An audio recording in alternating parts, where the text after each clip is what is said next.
was a boy, a very strange, enchanted boy. Alors ce matin, dans le cadre de cette journée spéciale Ukraine sur DH Radio, je vous invite à faire connaissance de Masha. C'est son diminutif, voilà, on peut l'appeler Maria aussi, c'est comme on préfère, mais Masha, c'est son petit nom donc. Masha est chanteuse, elle est musicienne, elle vient d'Ukraine évidemment, et elle est arrivée ici comme des dizaines de milliers d'Ukrainiens en fuyant la guerre et les bombes parce que sa ville, pour ainsi dire, n'existe plus. Et donc c'est difficile évidemment pour tous, c'est difficile aussi pour sa carrière d'artiste. On va en parler avec elle en anglais parce qu'elle ne parle pas français, pas encore en tout cas. Hi Masha. Hi. Starting learning French or Dutch?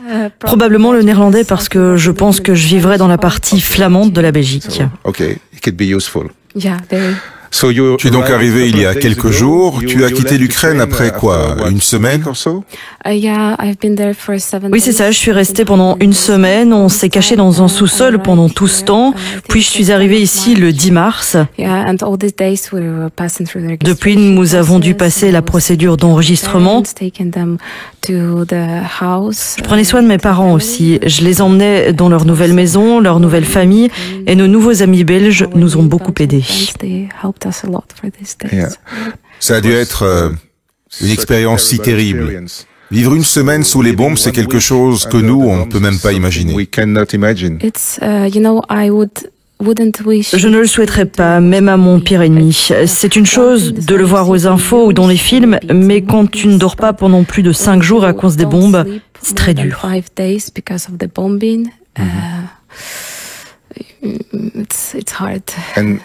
Et après 7 jours, vous avez décidé de partir parce que c'était trop dur. Ils ont commencé à utiliser de plus en plus d'armes et ils ont bombardé notre rue, là où on se cachait. Donc c'était maintenant ou jamais. On est parti quand la sirène s'est arrêtée en se disant « Ok, on a une occasion pour partir ». On a eu 5 ou 10 minutes pour monter dans la voiture et on entendait les explosions. Ça a été difficile d'arriver jusqu'ici? Vous êtes parti en voiture? Oui, c'était très dur parce qu'en plus de voyager en voiture, c'était très dangereux. Tu ne sais pas quand la prochaine bombe tombera. À un moment, c'était la nuit, il faisait très noir et il neigeait.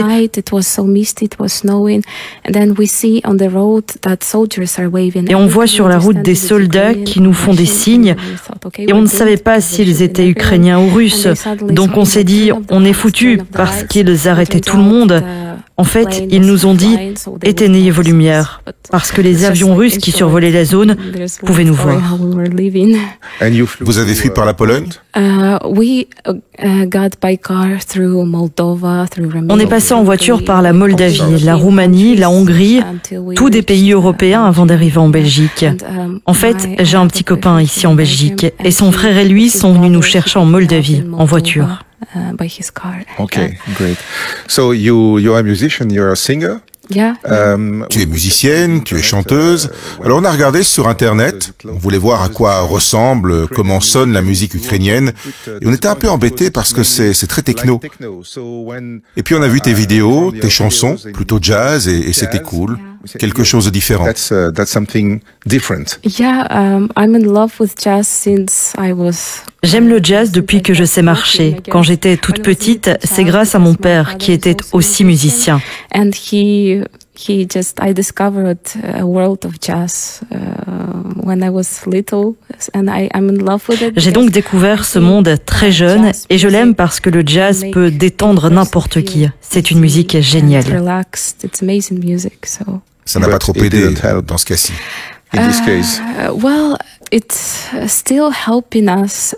Ça nous aide quand même à nous remettre en écoutant des morceaux. Mais oui, c'est difficile.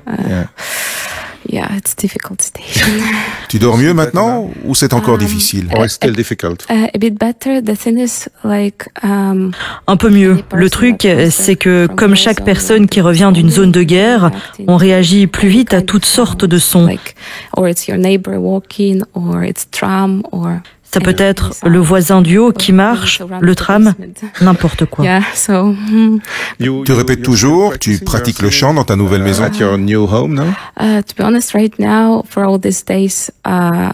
Pour être honnête, je n'ai pas vraiment eu le temps pour ça ces derniers jours, parce que c'est un nouvel endroit et j'ai passé beaucoup de temps en procédure d'enregistrement, à voyager, etc. Donc non, pas encore vraiment. Peut-être après que tout se soit un peu calmé, quand on se sera installé aussi. Mais ton but, c'est de faire de la musique ici.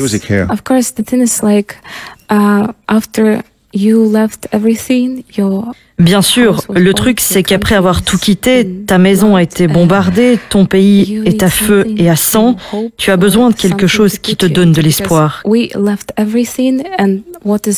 Quelque chose dans lequel t'investir parce qu'on a tout quitté. Mais la musique reste avec nous. C'est un langage universel qui peut atteindre les cœurs. Le langage de la paix, on espère. Tu as pu emporter de ta musique de chez toi? Pas vraiment. Il me reste très peu d'enregistrements sur mon téléphone. Mon père avait un petit studio dans notre maison, avec un ordinateur, mais on n'a pas réussi à le prendre avec nous. Donc, il reste seulement 3 chansons. Celle qu'on peut voir sur YouTube? Oui, c'est tout malheureusement.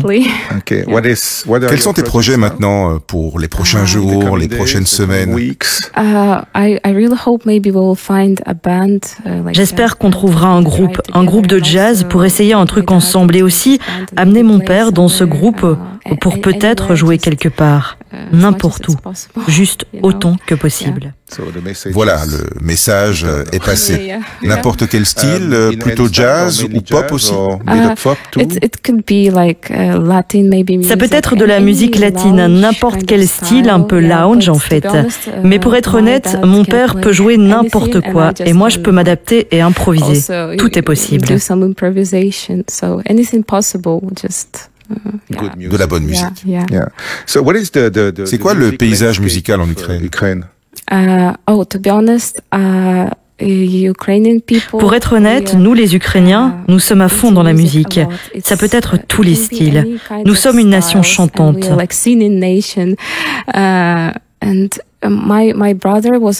Mon frère, lui, composait de la musique techno.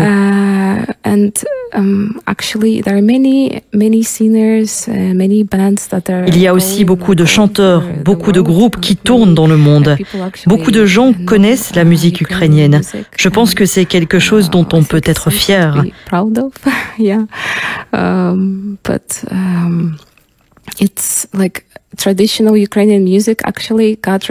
La musique traditionnelle ukrainienne est aussi devenue très populaire récemment en s'associant avec la musique techno. C'était à l'Eurovision l'année passée. Il y avait ce groupe et les gens en étaient fous, genre « Waouh, ça c'est nouveau ». Cette espèce de musique folklorique techno, c'était vraiment cool. Et le folklore est important aussi. Good luck. Merci Masha. J'espère que tu trouveras vite un groupe et pouvoir aussi remonter sur scène. Thank you, Masha.